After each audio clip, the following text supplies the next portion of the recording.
الحمد للہ رب العالمین والصلاة والسلام علی سید الانبیاء والمرسلین وآلہ الطیبین الطاہرین ورضی اللہ عن الصحابۃ من المہاجرین والانصار ومن تبعهم بإحسان الی یوم الدین. اما بعد، اعوذ باللہ من الشیطان الرجیم، بسم اللہ الرحمن الرحیم. وقال الرسول یا رب ان قوم اتخذوا هذا القرآن مہجورا. صدق اللہ العظیم. سورہ فرقان کی آیت نمبر 30.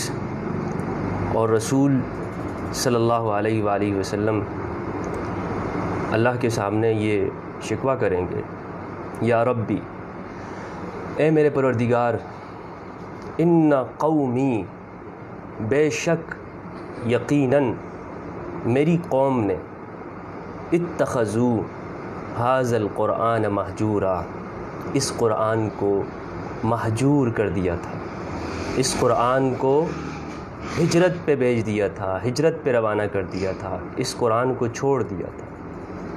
قرآن مجید کی آیت بلا شک و شبہ یہ قرآن کا حصہ ہے، اور اس سے یہ معلوم ہوتا ہے کہ نبی اکرم صلی اللہ علیہ وآلہ وسلم کہ ان کا یہ شکوہ پروردگار کے سامنے کہ میری امت، میری قوم، وہ اس قرآن مجید کو چھوڑ دے گی اور چھوڑ چکی ہے. یہ کوئی ضنی بات نہیں ہے، کوئی اندیشہ نہیں ہے، بلکہ قرآن مجید کی آیت ہے جو اس میں کوئی تعویل بھی نہیں کی جا سکتی. ایسی ایک بات ہے کہ جس پر ایمان ہے اس پورے قرآن مجید پر. تو اس سے معلوم ہوتا ہے کہ امت کا قرآن مجید کو چھوڑنا یہ حق ہے، یہ صحیح ہے، یعنی یہ ثابت بات ہے. اب اس میں کوئی تعویل نہیں کی جا سکتی، یا نہیں کہا جا سکتا کہ جی نہیں کیا ہے، نہیں چھوڑا ہے، ایسا ممکن نہیں ہے، ایسا ہوا نہیں ہے. یہ کوئی اس طرح کوئی کہہ نہیں سکتا، یہ قرآن کی آیت ہے. اب یہ قرآن کو چھوڑا کس طرح ہے اس امت نے، قرآن کو اس قوم نے چھوڑا کیسے ہے، یہ اس آیت سے ہم سمجھنے کی کوشش کریں گے. اپنے پورے اسلامی 1400-1500 سال کی جو تاریخ ہے اس کو دیکھنے کی کوشش کریں. نبی اکرم صلی اللہ علیہ وآلہ وسلم کی سیرت طیبہ کے اوپر ہم جائیں، اس کو پڑھیں، مطالعہ کریں. ایک مثال میں آپ کے سامنے رکھتا ہوں. عموماً کہا جاتا ہے کہ قرآن مجید کو سمجھنے کے لیے 10-12 علوم کی ضرورت ہے. قرآن مجید کو عام شخص نہیں سمجھ سکتا. قرآن مجید کو عوام الناس سے دور رکھو. عوام کو کیا ضرورت ہے قرآن مجید سمجھنے کی؟ عوام کو تو بس روزے کے اور وضو کے مسائل میں ہی پھنسا کے رکھو. انہیں تو آپ یہی بتاتے رہو کہ جی آپ نے وضو کے کتنے فرض ہیں، وضو میں کتنی سنتیں ہیں، مستحبات کتنے ہیں. انہیں بٹھا کے آپ صرف اسی پہ خوش رکھو کہ جناب علی اگر یہاں تھوڑا سا جو ہے وہ خون نکل آیا، وضو ٹوٹے گا کہ نہیں ٹوٹے گا؟ اگر جی روزے کے دوران جو ہے وہ حلق میں تھوڑا سا دھواں چلا گیا، روزہ ٹوٹ گیا کہ نہیں ٹوٹ گیا؟ لپسٹک لگا لی کسی خاتون نے، روزہ ٹوٹا کہ نہیں ٹوٹا؟ سرما لگا سکتے ہیں روزے میں کہ نہیں؟ کان میں کوئی دوا ڈال سکتے ہیں کہ نہیں ڈال سکتے؟ روزہ ٹوٹے گا کہ نہیں ٹوٹے گا؟ اس طرح کے چھوٹی چھوٹی باتوں میں ان کو لگا کر قرآن مجید کے مفہوم سے، قرآن مجید کے نزول کے سبب سے امت مسلمہ کو غافل رکھنا، یہ شعار اور وتیرہ ہے. اور یہ آج سے نہیں، یہ قدیم دور سے اس امت کے ساتھ یہی کیا جاتا رہا ہے کہ اس کے ذہن کے اندر، اس کے دماغوں کے اندر، اس کی جڑ اور خمیر کے اندر یہ بات بٹھا دی گئی ہے کہ قرآن مجید ایک ایسی فلسفیانہ کتاب ہے کہ جناب یہ عام لوگوں کی سمجھ میں آنے والی نہیں.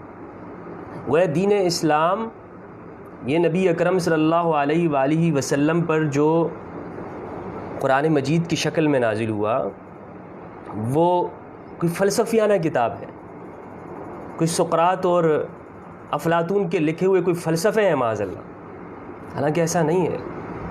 انسانی فطرت، انسانی نفس، انسان کی جو بناوٹ اور تخلیق ہے جس طرح پوری دنیا کے اندر وہ ایک ہے اور کوئی انسان دوسرے انسان سے اپنی فطرت کے اندر جدا نہیں ہے، اسی طرح قرآن مجید کے آیات کے مفاہیم اور اس کے موضوعات وہ انسانی فہم اور عقل سے بالا نہیں ہے۔ انسانی عقل اور فہم اور سوچ اور ادراک وہ جس طرح کام کرتی ہے، قرآن مجید کا نزول اسی کو مد نظر رکھتے ہوئے کیا گیا ہے۔ اب میں ایک مثال آپ کو دیتا ہوں۔ یہ جو میں نے آپ کو بتایا کہ عوام الناس کو قرآن سے دور رکھا گیا ہے، تو یہ کوئی ہوا میں جو ہے نا وہ ہوا میں بے پر کی نہیں اڑائی ہے میں نے۔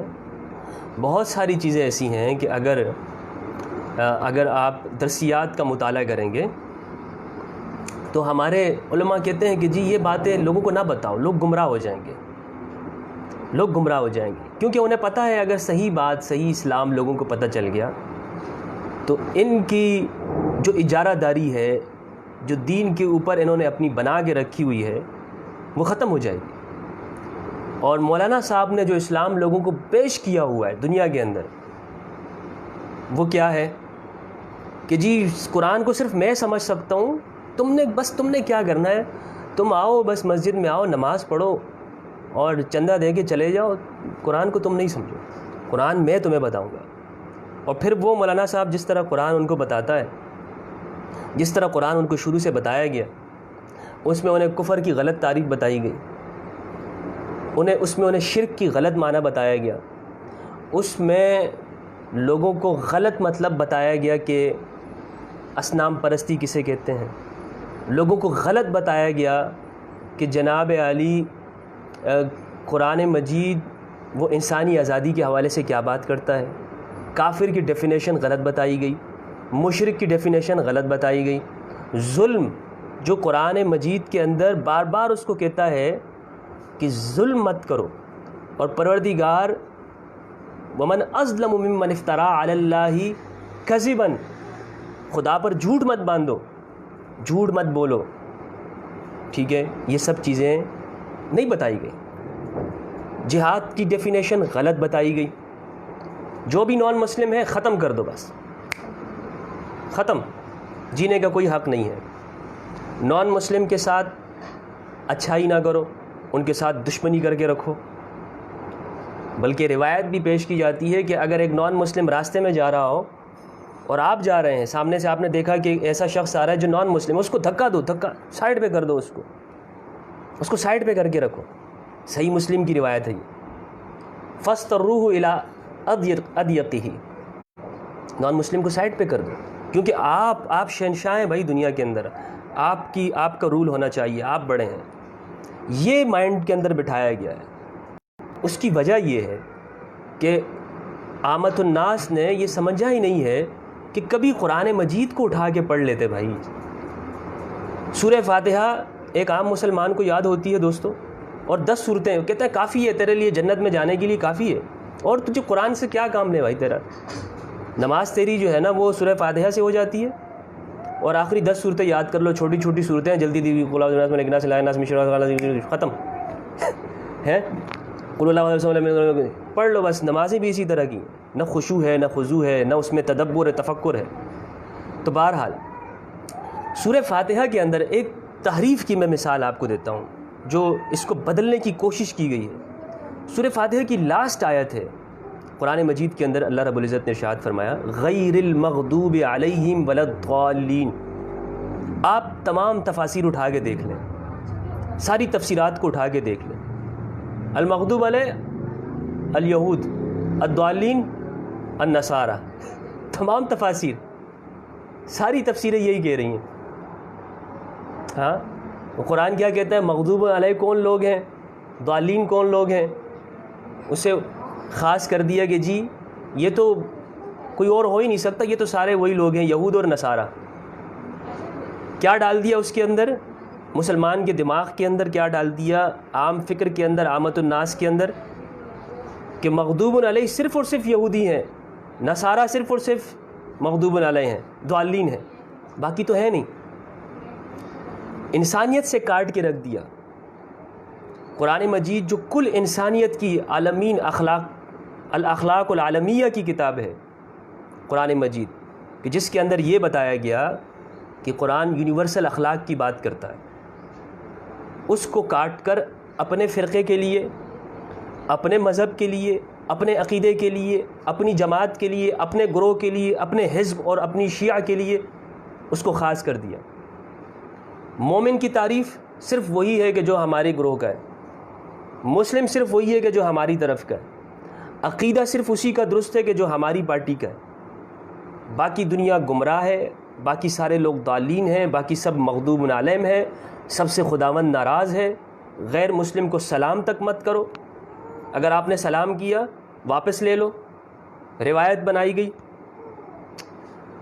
عجیب عجیب دوستو، تو مغضوب علیہ والضالین عمل بتایا گیا کہ اس میں یہ کون لوگ ہیں۔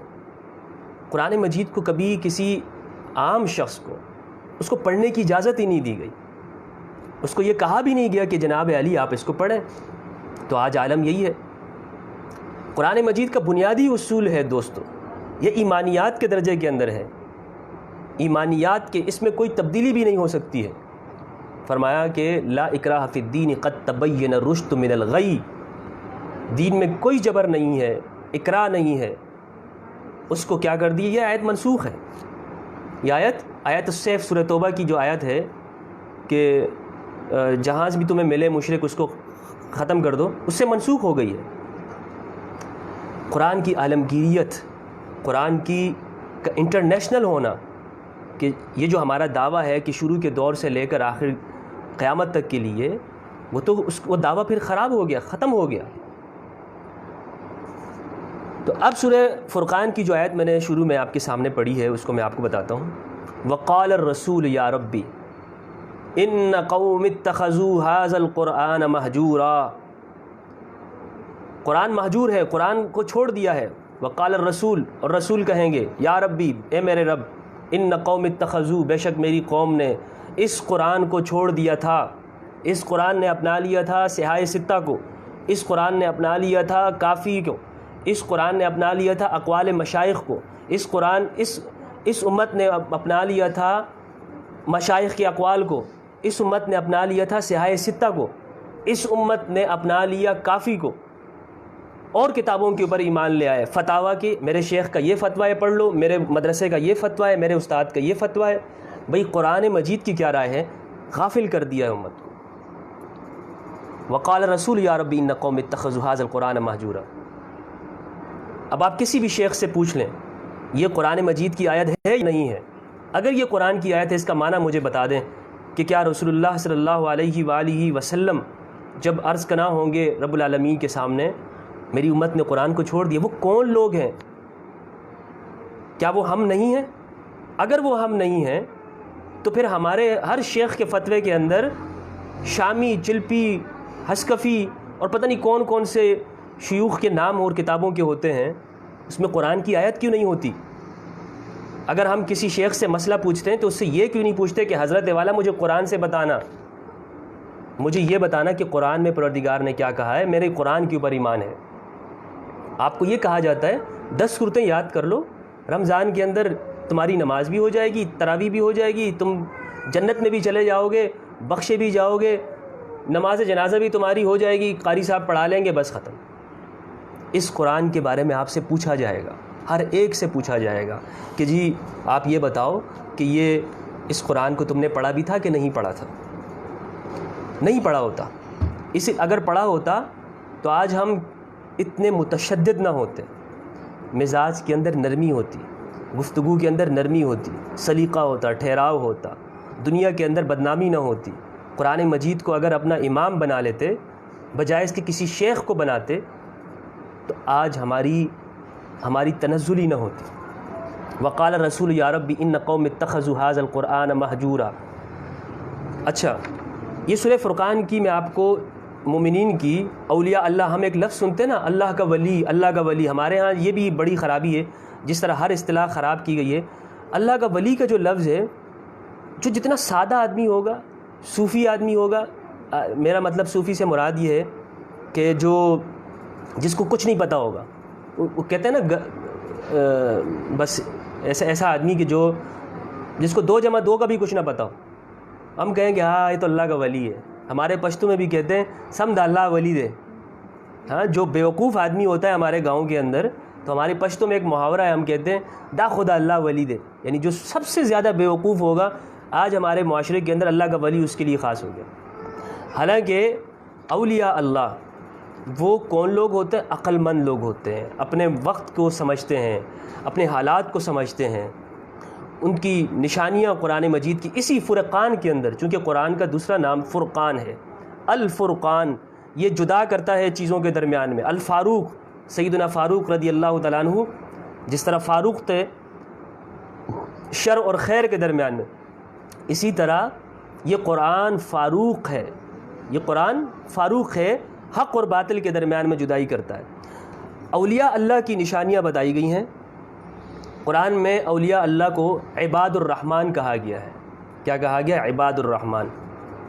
فرمایا وعباد الرحمن الذین یمشون علی الارض ہونا واذا خاطبهم الجاہلون قالوا سلاما.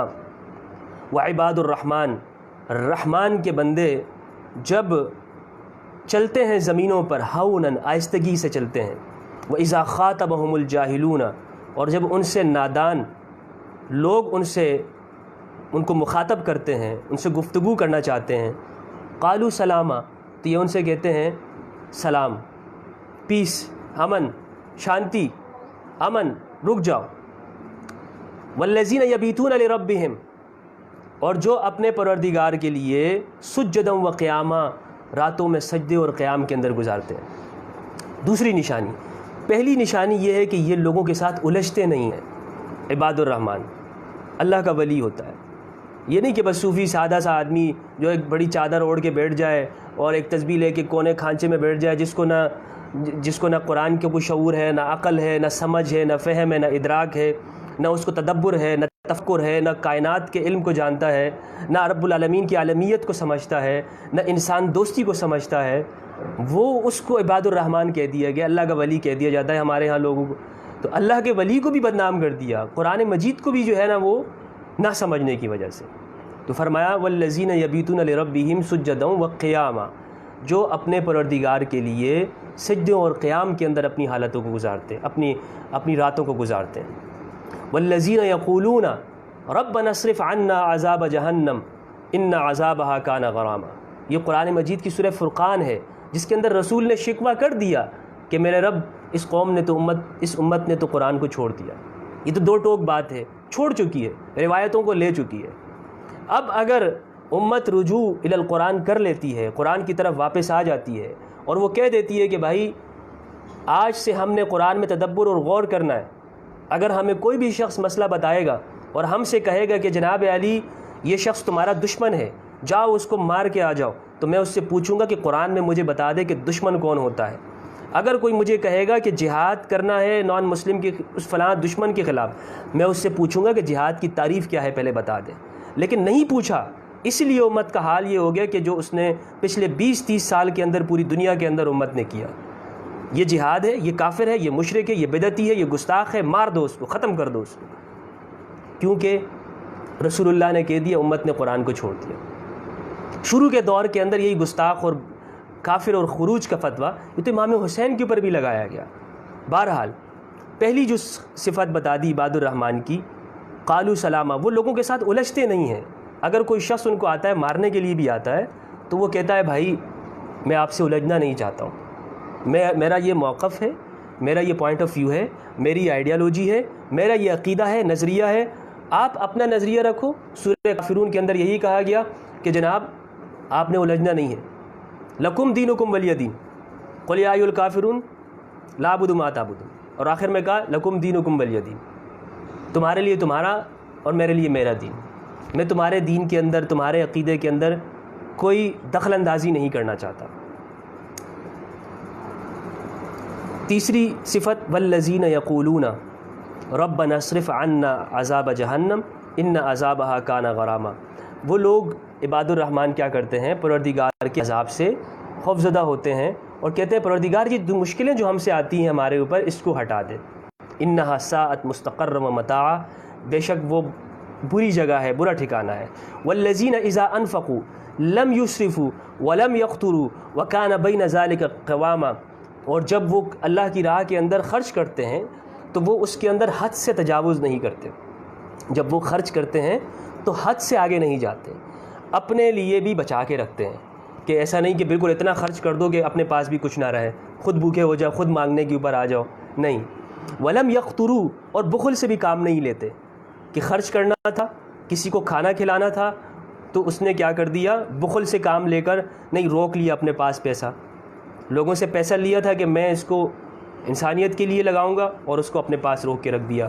اللہ تعالیٰ نے دولت دی تھی کہ اسے انسانیت کے اوپر خرچ کرتے، اپنے پاس روک کے رکھ دیا. ایسا بھی نہیں کرتے. وَكَانَ بَيْنَ ذَلِكَ قَوَامًا، وہ درمیان میں چلتے ہیں. قوام برابر کے ساتھ چلتے، انتظام کے ساتھ چلتے، ہر چیز کو انتظام کے ساتھ دیکھتے. وَالَّذِينَ لَا يَدْعُونَ مَعَ اللَّهِ إِلَٰهًا آخَرَ وَلَا يَقْتُلُونَ النَّفْسَ الَّتِي حَرَّمَ اللَّهُ.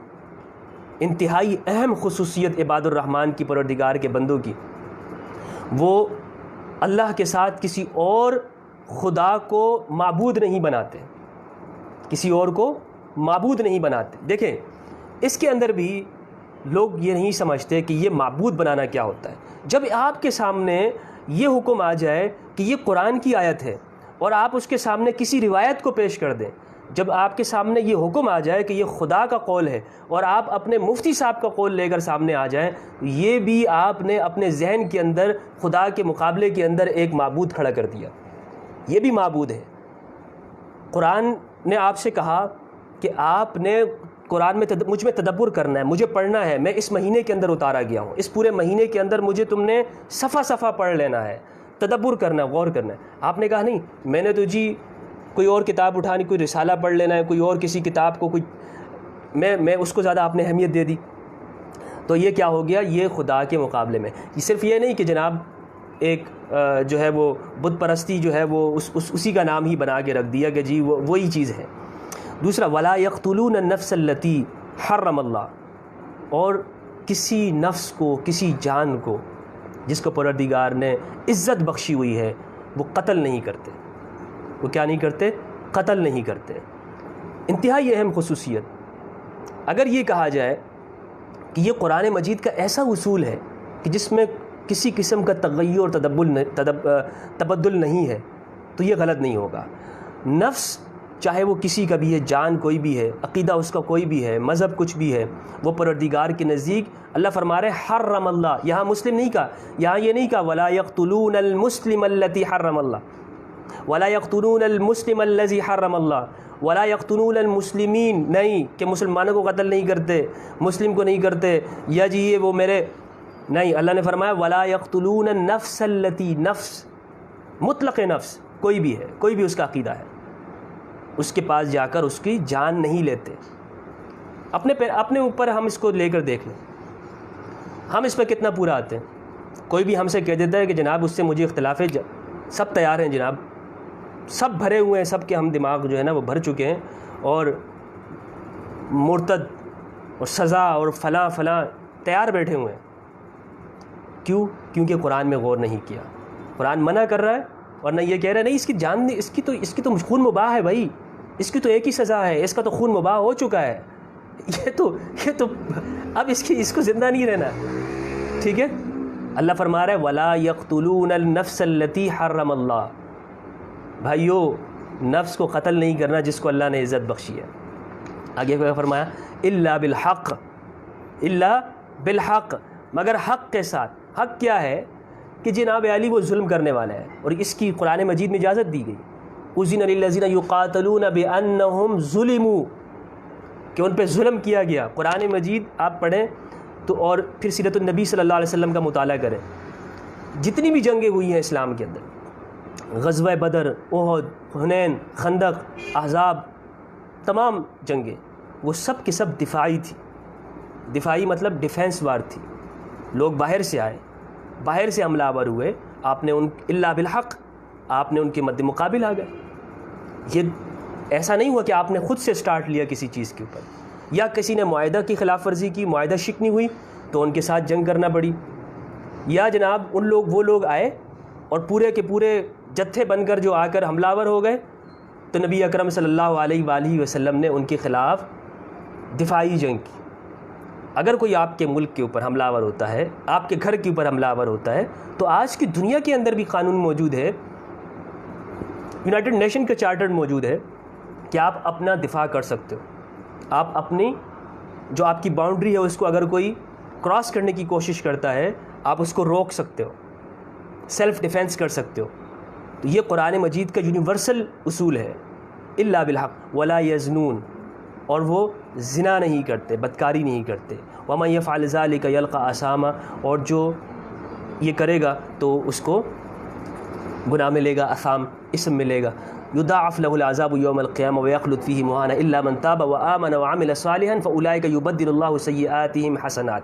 آگے یہ خوشخبری سنا دی اگر کسی نے یہ کیا ہو اور اللہ کے سامنے توبہ طائب ہو جائے، خلوص کے ساتھ، دل کے ساتھ، کوئی گنہگار ہو، کہ پروردگار میں نہیں کروں گا، میں آئندہ نہیں کروں گا، کسی کا حق لیا ہو اس کو اس کا واپس کر دیا، کسی پہ ظلم کیا ہو اس کے پاس جا کر اس کو وہ حق دلا دیا، اس کے ساتھ کھڑا ہو گیا، ظلم سے توبہ کر لی، تو اللہ تعالیٰ فرماتا ہے یبدل اللہ سیئاتہم حسنات، ان کے جو برائیاں تھیں اس کو بھی جو کیے ہوئے تھے اس کو میں حسنات میں تبدیل کر دوں گا، اچھائیوں میں بدل دوں گا۔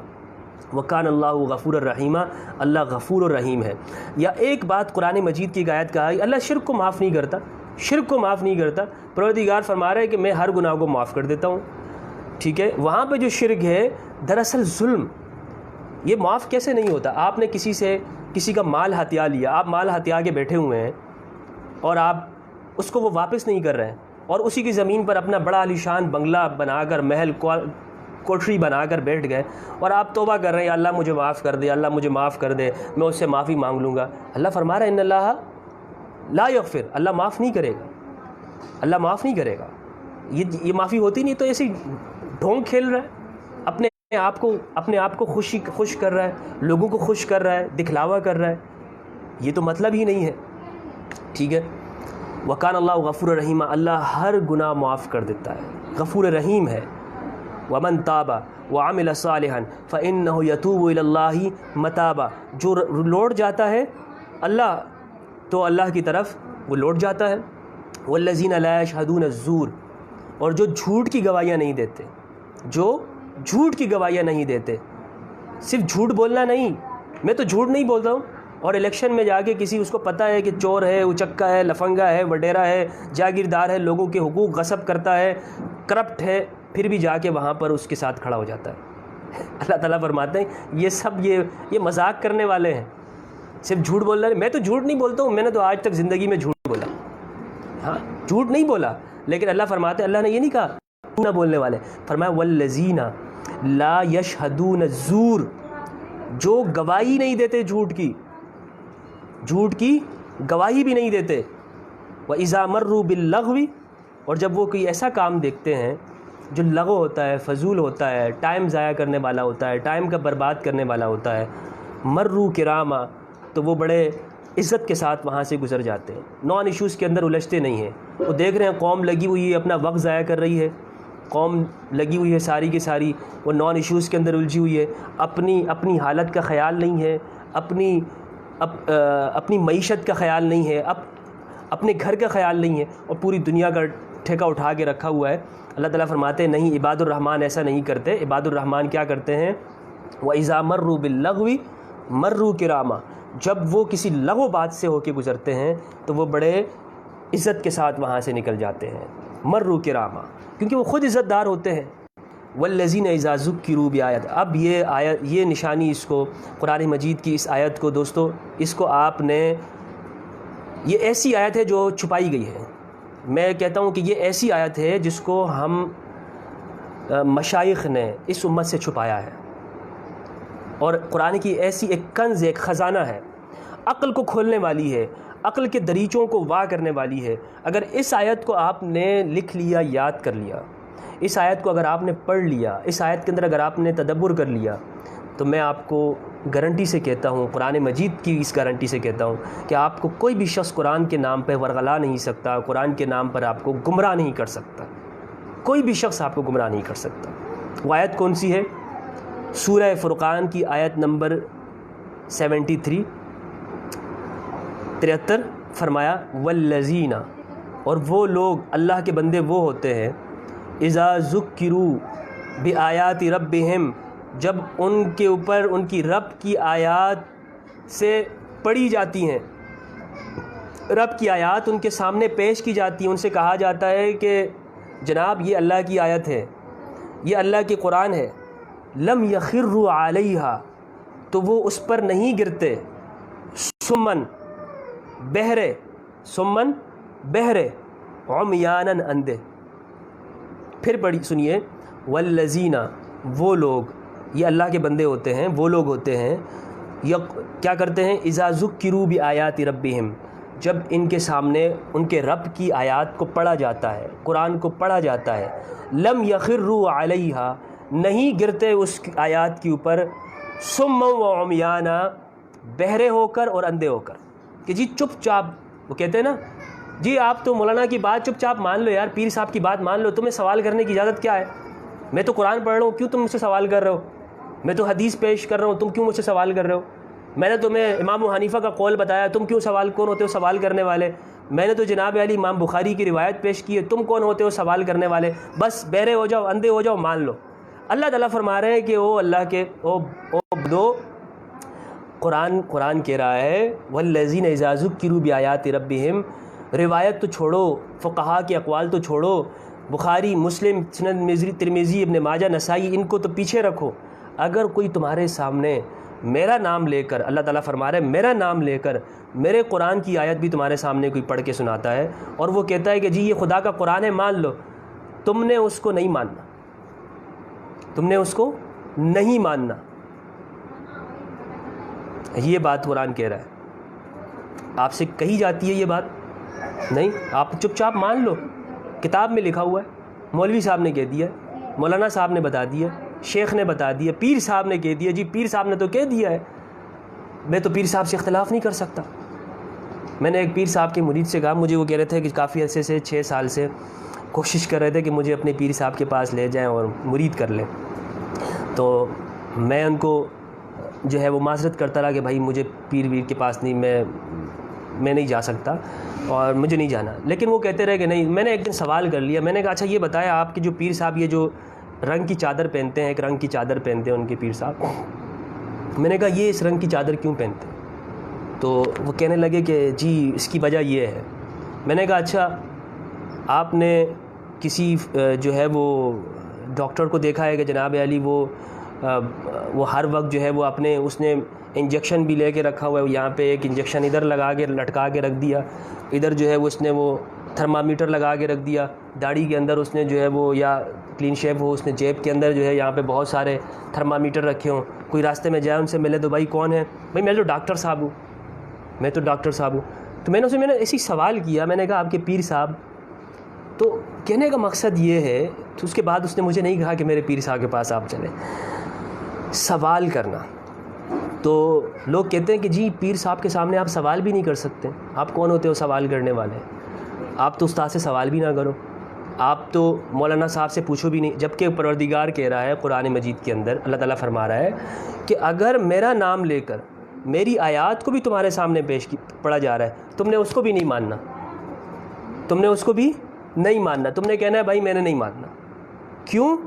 اندھے بہرے ہو کر نہیں ماننا، غور خود کے اٹھا کے اس کو ماننا ہے، اس آیات کو دیکھنا ہے۔ اچھا یار مولانا صاحب نے آیت پڑھی تھی آج صبح جو ہے نا نماز کے اندر یا خطبے کے اندر جمعے میں پڑھ کے بتائی تھی کہ جو نان مسلم ہوتے ہیں ان کے ساتھ تو یہ رویہ رکھنا چاہیے۔ قرآن میں تو میں نے ڈھونڈا مجھے نہیں ملا، اور جو آیت بتائی تھی اس میں ترجمہ پڑھا تو وہ تو کچھ اور بتا رہی ہے۔ ٹھیک ہے، صرف کہہ دیا ہے انہوں نے، آپ نے مان لیا، تو اللہ تعالیٰ فرما رہے ہیں آپ عباد الرحمن نہیں ہو، آپ میرے بندے نہیں ہو۔ آپ یہ نہ کہو کہ جی میں اللہ کا بندہ ہوں، آپ کچھ اور کہا کرو۔ یہ نشانیاں ہیں میرے بندوں کی، اور اس کے اندر یہ والی جو نشانی ہے یہ سب سے اہم ہے کہ وہ میری آیات کو بھی اندھے اور بہرے ہو کر نہیں مانتے۔ کیا مطلب ہے؟ تحقیق کے ساتھ مانتے۔ ہاں تو صرف فتویٰ لے آتے، بھائی فلاں کافر ہو گیا، اچھا بھی فتویٰ کہاں سے چاہیے؟ مفتی صاحب بیٹھے ہوئے ہیں، اچھا جی صحیح ہے، فتویٰ دے دیا، لکھ کے دیا، شامی میں یہ، چلپی میں یہ، ابن عابدین نے یہ لکھا ہے، حسکفی نے یہ کہا ہے، اور جناب علی فلاں فلاں نے یہ کہا ہے، تفتزانی نے جی مرتد ہو گیا، مار ڈالو اس کو، ختم، کھیل خلاص. ٹھیک ہے، پوچھنا نہیں ہے کہاں سے کہا ہے بھائی، کدھر ہے، قرآن میں کہاں پر ہے، کیوں مار دوں میں اس کو، کیوں وہ انسان ہے میں اس کی کیوں جا کے جان لے لوں، میرے مذہب کا نہیں ہے میں کیوں مار دوں اس کو. پوچھنا ہے نا بھائی، پوچھنا، لیکن نہیں پوچھنا ہے. کیوں پوچھیں گے؟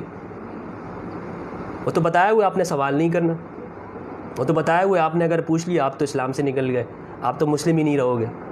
آپ نے اگر سوال کر لیا پیر صاحب شیخ صاحب کے اوپر بات کے اوپر تو آپ تو مرید ہی نہیں ہو، آپ سچے انسان ہی نہیں ہو.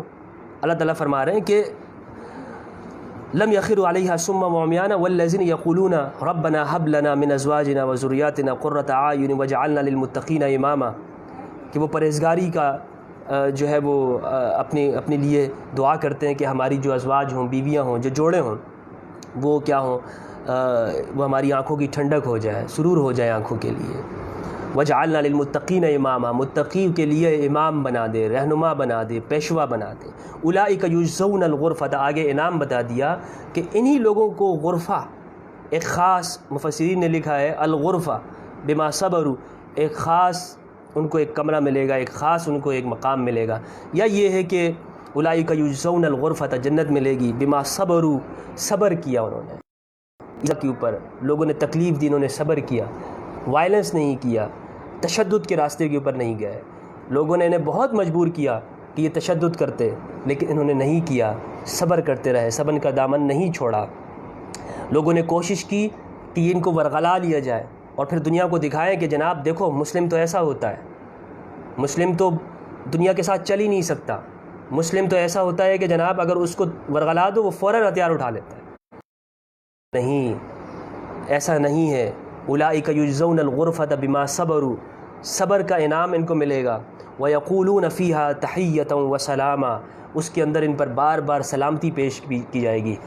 دنیا میں امن کے ساتھ رہے تو جنت میں بھی امن کا سلام ہوگا، سلوٹ کیا جائے گا ان کو امن کا. دنیا کے اندر تم پیس ایمبیسیڈر تھے، دنیا کے اندر تم نے لوگوں کو امن کی بات کی، محبت کی بات کی، نفرت کی بات نہیں کی، لوگوں کے اندر آگ لگانے والی بات نہیں کی، قتل کرنے کی بات نہیں کی، نفس کو، انسانی جان کی حرمت، اس کی تذلیل نہیں کی، اس کی انسانی جان کو تم نے اگنور نہیں کیا، اس کو ذلیل نہیں کیا، تو پروردگار تمہیں یہ انعام دے گا. اور اگر دنیا کے اندر انسانی جان، انسانی نفس، انسانی جان کی بے حرمتی کرتا رہا ہے، اس کی تذلیل کرتے رہے، تو پروردگار تمہیں پیس اور امن کا انعام نہیں دے گا.